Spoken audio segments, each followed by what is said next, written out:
All right, we're ready to finish up section 6.2 with example 5 here. This is the trickiest one of all. You got to read it carefully, okay? So let's read together. You have a checking account and a money market account at a local bank.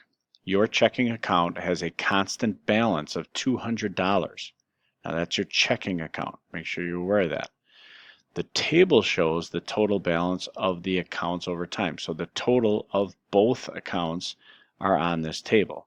So this $300 represents $200 from your checking account. So how much must you have had in your money market at that time? Well, if there's $200 in checking and there's $300 overall, this must have been $100. After 1 year, there was $310. That means $200 in your checking. That means $110 would be in your money market. After 2 years, $121. 3 years, $133.10. After 4 years, $146.41 were in your money market. And then after 5 years, $161.05 were in your money market account. So in part A, they want us to write a function m that represents the balance of only your money market account after t years. Well, remember, these are your money market numbers right here. Now, if you notice, they're increasing. Is it exponential growth? Well, let's try to look and see. What I'm going to do is what we did earlier. I'm going to divide these numbers backwards to see if I keep getting the same number. Okay? So let's see if that happens. So we're going to start out by taking $161.05, that was the last value on the table, and divide it by $146.41. See what that gives me. 1.09999. Well, what about 146.41 divided by the number above it, 133.10? Now again, 1.1. So this was just a shade under 1.1. I mean, look at 99999.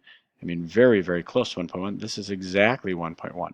What if I take $133.10 and divide it by $121? 1.1. How about 121 divided by 110? Never going to guess. 1.1. And last, 110 divided by 100? 1.1 again. Now, the fact that the first one was not exactly 1.1, remember, at some point we have to round money values off to the nearest cent. So if it's off by just a little bit, you can tell it's still very close to 1.1. So it looks like we have exponential growth here with this money increasing by 0.1 each time. So we have an account M. They want us to call it M instead of Y, equals the starting balance was 100 in our money market. Remember, this is only for our money market, not for both accounts combined. And we kept multiplying by 1.1 each time,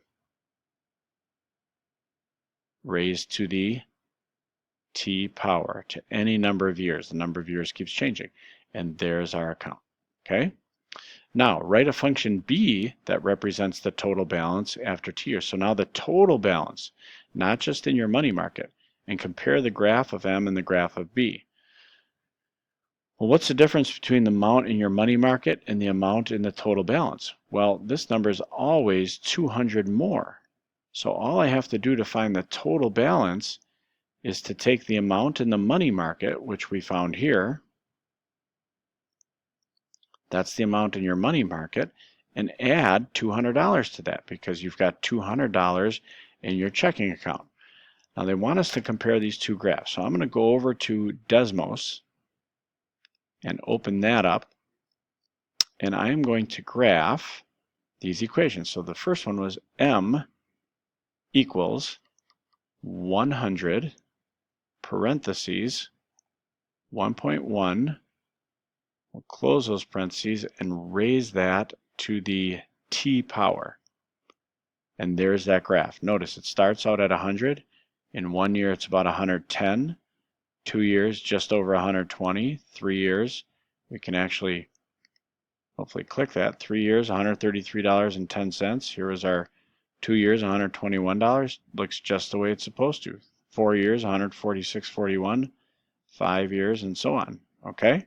If I wanted to find out how much there is in, say, what is this, 9 years? $235.79. So that's just our money market. Now, let's put in B. B was equal to the same thing,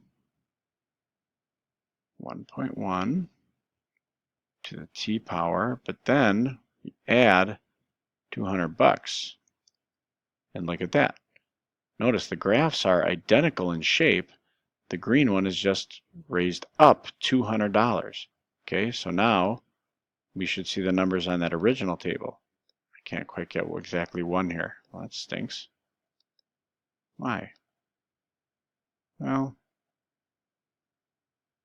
yeah, it's hard for me to get it exactly. There you go. 1 year, $310. 2 years, almost about $321 it should be. I had it there for a second, but you get the idea. It's very close, and we can find all the money there. So compare the graphs. The graphs are pretty much the same. The green one is just 200 above the blue graph. Okay? All right, now last thing. Compare the money market account and the savings account in example. Compare the money market account to the savings account in example 4. Well, in example 4, we had a rate of 6% growth in that account. And in this one, 1.1, if you take 1.1, remember how to do this, it's growing because that number is bigger than 1. That means 1 plus the rate is equal to 1.1. Here the rate is 0.1 or 10%. So the comparison is that the savings account in the previous problem made 6%, whereas this money market in this problem makes 10%. And that's how those two accounts compare. So that's it. That was a little tougher one. Hopefully you were able to understand it. See you next time. If I can ever get out of here.